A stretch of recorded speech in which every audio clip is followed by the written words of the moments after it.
Pourquoi vous êtes là aujourd'hui à Diourbel? Oui, c'est dans la continuité de la caravane nationale que nous avons initiée dans notre organisation, dans le club politique Malick, pour sillonner le Sénégal des profondeurs, à l'opposé du procès en sorcellerie de Karim Wade, le procès spectacle de Karim Wade qui se déroule sous la houlette du juge Henri Grégoire Diop.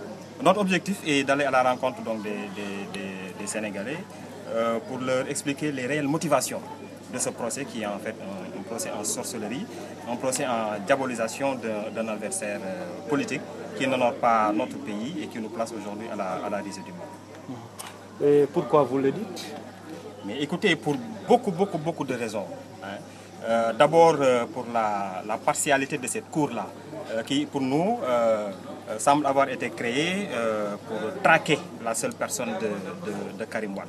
Et aussi pour toutes les illégalités et les violations flagrantes de la loi que cette cour-là endosse, parce que c'est une cour d'abord qui n'est-ce pas, donc n'était pas, en tout cas légalement, ne devait pas juger Karim Wade en tant que tel.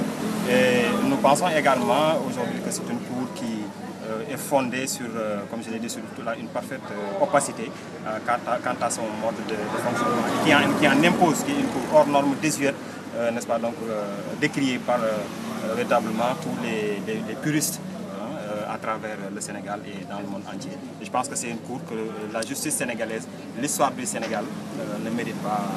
Alors, est-ce que vous ne pensez pas que Karim puisse rendre compte aux Sénégalais pour avoir géré beaucoup de sous durant son ministère? Écoutez, vous n'êtes pas sans savoir, et il faudrait définitivement faire la différence entre la reddition des comptes et la traque des biens supposés mal acquis. Karim a eu des responsabilités nationales. Certes, il s'est donné au texte et aux lois de ce pays-là pour que véritablement des audits puissent être faits, etc., dans le cadre de la reddition des comptes. Et ça, c'est absolument normal, tout le monde est d'accord là-dessus. Mais je pense que la traque sélective, inique, hors norme, organisée à son encontre, n'est qu'un procès d'intention en sorcellerie et que nous dénonçons en tant que républicains, en tant que patriotes, avec l'ensemble des personnes de paix et de justice, tant au niveau du Sénégal que de Côte d'Ivoire. Tout à l'heure, votre coordinatrice, Claire Cissé, a parlé donc je la cite, de constitution et justice sénégalaise en bafouée, si j'ai bien compris.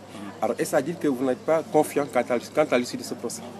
Ah, mais écoutez, la CREI est une cour absolument illégale, purement politique, et pour nous c'est une vérité inaliénable. C'est une cour qui est à la solde de M. Macky Sall. C'est une cour qui est une arme non conventionnelle au nom de celui-ci pour détruire ses adversaires politiques. Et donc aujourd'hui, tous les Sénégalais ont pu constater depuis 3 mois que ce procès-là est en cours, que ça va vers une impasse, ça va vers un imbroglio véritablement indescriptible. Et d'ailleurs, cela me permet, votre question me permet de rebondir pour dire qu'aujourd'hui, parce que nous avons entendu parler de possibles retrouvailles, etc., entre le PDS et notamment le parti au pouvoir, etc. Mais ce que je voulais dire, c'est que le combat que nous menons aujourd'hui, c'est un combat de principe, fondamentalement. C'est donc un combat qui transcende la personne même de Karim Wade. C'est un combat pour la justice, c'est un combat pour la liberté, et c'est un combat pour la restauration des valeurs fondamentales de notre République. L'autre aspect, c'est que lorsque vous allez dans les mouvements de soutien à Karim Wade, notamment au club politique Macky Libère Karim, vous allez trouver énormément de personnes véritablement qui ne sont pas engagées auprès du PDS. C'est-à-dire que Karim Wade aujourd'hui agrège une masse de personnes, tant au Sénégal qu'à l'extérieur, n'est-ce pas, donc qui transcendent les clivages et les partis politiques.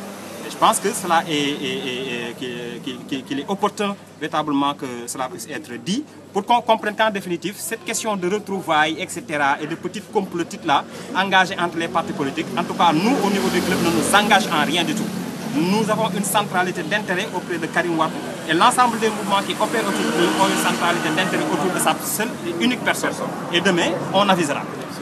On a suivi avec beaucoup d'intérêt, du moins la première partie de votre conférence. Vous semblez indiquer qu'il y a des personnalités de l'État qui devraient également répondre. Vous avez cité le nom d'Amin Tétal et Aoudia. Mais absolument, nous le disons partout où nous sommes passés. Ouais. Je vous ai rappelé que le président Macky Sall lui-même a dit depuis les États-Unis qu'il avait posé son coude sur un certain nombre de dossiers. Nous lui demandons de lever son honorable coude présidentiel pour laisser la justice faire son travail. Parce que si lui, en tant que président, pose son coude, ben écoute, ça veut dire qu'il protège certains, qu'il est en complicité avec d'autres, etc. Et ça, fondamentalement, ça ne répond pas de la justice. Une dernière question. En quoi est-ce pertinent de sillonner le pays pour justement faire ce passage? Écoutez, pour lever une armée, pas pour aller vers une guerre sanglante et frontale, mais pour restaurer à la population sa dignité, n'est-ce pas, donc pour reprendre, n'est-ce pas, donc cette justice-là qui est dite, qui devrait être dite au nom des populations et qui aujourd'hui est dévoyée par la CREI de Alioune Ndao et le juge Henri Grégoire Diop.